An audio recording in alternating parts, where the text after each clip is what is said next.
अस्सलाम वालेकुम, welcome back to direct impact. अगर आपने अभी तक इस चैनल को सब्सक्राइब नहीं किया तो जल्दी से इस चैनल को सब्सक्राइब करके बेल आइकन दबा लीजिए ताकि आने वाली लेटेस्ट अपडेट्स और ड्रामा रिव्यूज़ सबसे पहले आप लोगों तक पहुंच सके।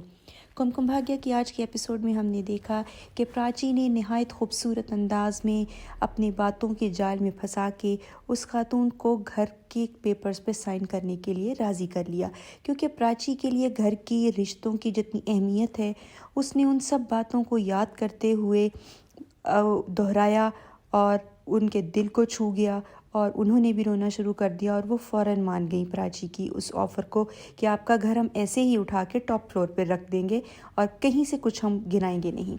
हालांकि इसमें ख़र्चा बहुत आएगा, लेकिन ये एक अच्छी डील थी। प्राची को रिश्तों की अहमियत का अंदाज़ा था, उसको पता था कि वो खातून ऐसे मानेंगी और उसने उनको मना लिया। यहाँ पे दीदा और उसकी माँ उसके प्रोजेक्ट के मिलने के लिए दुआएं कर रही हैं कि रणबीर को प्रोजेक्ट मिल जाए। रणबीर जब उनको इतना खुश देखता है तो झूठ बोल देता है कि हाँ मुझे प्रोजेक्ट मिल गया है, क्योंकि ये लोग बिल्कुल ज़ीरो पे खड़े हैं। आलिया बूजी इनको कंगाल करके जा चुकी है, इसलिए अब वो बहुत मेहनत कर रहा है। जिस कंपनी में काम कर रहा है उसके लिए प्रोजेक्ट लेने की कोशिश कर रहा था। जब उसका भाई उसको पूछता है कि तुमने ये क्या किया, तो उसने कहा जो दोनों औरतें सारा दिन भगवान के आगे हाथ जोड़े बैठी रहती हैं, मैं उनकी खुशी के लिए एक छोटा सा झूठ नहीं बोल सकता। ये लोग नए सिरे से स्ट्रगल कर रहे हैं और दिखाया जाता है कि रणबीर बहुत मेहनत कर रहा है। देखते हैं अब इसको क्या मिलता है। दूसरी तरफ प्राची जो है जब ऑफिस वापस आती है तो बॉस खुश होकर उसको प्रमोशन दे देता है और जिस शहर में उसको नया ऑफिस संभालने की जिम्मेदारी देता है ये वही शहर है जहाँ पर रणबीर रहता है। वो जवाब दे देती है कि वो वहाँ नहीं जाएगी। वो ऑफिसर ज़रा सर फिर रहा है, इसका बॉस। वो बार बार कहता है तुम जाओगी, अगर नहीं जाओगी तो मैं तुम्हें जॉब से निकाल दूंगा। वो कहती है ठीक है और अपना सारा सामान समेट के वहाँ से वापस आ जाती है। प्राची को इतना ज़्यादा यहाँ पे सख्त नहीं दिखाना चाहिए था और सोचने के लिए टाइम ले लेती या बाद में कन्विंस कर लेती, और इतना ज़्यादा जो खौफनाक रिएक्शन बॉस का दिखाया वो भी नहीं दिखाना चाहिए था। बहरहाल वो अपना सामान समेटती है ऑफिस से और वहाँ से वापस अपने घर की तरफ चल देती है। हालांकि रास्ते में उसको उसकी कलीग्स रोकती हैं कि मैडम आप ना जाएं, आप ना जाएं। तो कोई ऐसी बात नहीं है, आप उस शहर में जाने से क्यों घबरा रही हैं।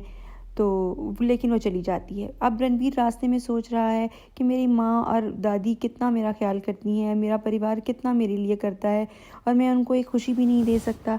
इसी तरह सिग्नल पे गाड़ी रुकती है और वो उदास बैठा होता है तो उसकी बेटी पंछी वहाँ फूल बेचने आती है, उसको उदास देखती है तो जो उसने एक स्माइल का मैसेज लिखा होता है वो वाला फूल उसकी गोद में फेंक के चली जाती है। वो देखता रह जाता है कि एक छोटी सी बच्ची जो फूल बेच रही है ये कौन है, उसको कुछ समझ नहीं आता। जब वो मैसेज खोल के देखता है जिसके ऊपर लिखा होता है मुस्कुराइए, इसका कोई ख़र्चा नहीं आता, तो देख के खुश हो जाता है और वो सोचती है कि उसने मैसेज पढ़ा होगा। बहुत एक स्वीट सी बात थी ये। बहरहाल प्राची घर आ जाती है और यहाँ पे आके दादी को जब पता चलता है कि ये जॉब से इसको निकाल दिया गया, वो कहती है ये कैसे हो सकता है, तुम्हारा बॉस तो तुम्हारा बहुत बड़ा फ़ैन है। तो वहाँ पे फिर उसको बताती है शाहाना कि हाँ जी फ़ोन आया था इसके ऑफिस से, वाकई ऐसे ही हुआ है। तो फिर उसको कन्विंस करती है यहाँ पे शाहाना बहुत अच्छे तरीके से कि तुम रणबीर के पास नहीं जा रही हो, तुम उस शहर जा रही हो। लेकिन प्राची कहती है उस शहर ने मुझसे मेरा सब कुछ छीन लिया, अब मैं वहाँ नहीं जाऊँगी। एक तरह से प्राची की फीलिंग्स भी ठीक है, वो उस शहर में जाएगी, नए सिरे से इसने ज़िंदगी शुरू कर दी हुई है, दोबारा से वो यादें इसके सामने आएंगी, इसका जीना मुश्किल हो जाएगा। वो रो रही होती है कमरे में। यहाँ पंछी घर आती है जो कि खुशी है इस वक्त ड्रामे में उसका नाम। वो उसकी माँ उसको खाना मांगती है, वो कहती है मैंने खा लिया, तुम साथ वालों के घर से ले आओ।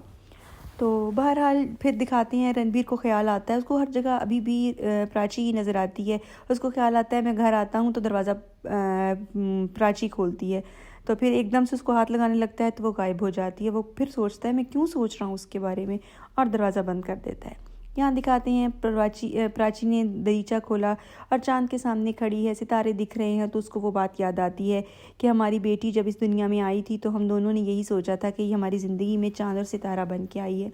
पुरानी यादों को याद करके प्राची बहुत दिल गिरफ्ता है, यहाँ पे रो रही है और यहीं पे आज का ड्रामा ख़त्म हो जाता है। ये था आज का रिव्यू, आपको कैसा लगा कमेंट सेक्शन में ज़रूर बताइएगा। और अगर चैनल को सब्सक्राइब नहीं किया तो जल्दी से सब्सक्राइब कर लीजिए, बेल आइकन दबा लीजिए ताकि आने वाली लेटेस्ट अपडेट्स और तमाम ड्रामा रिव्यूज़ सबसे पहले आप लोगों तक पहुंच सकें। आज के लिए इतना ही, इजाज़त चाहते हैं, अल्लाह हाफ़िज़।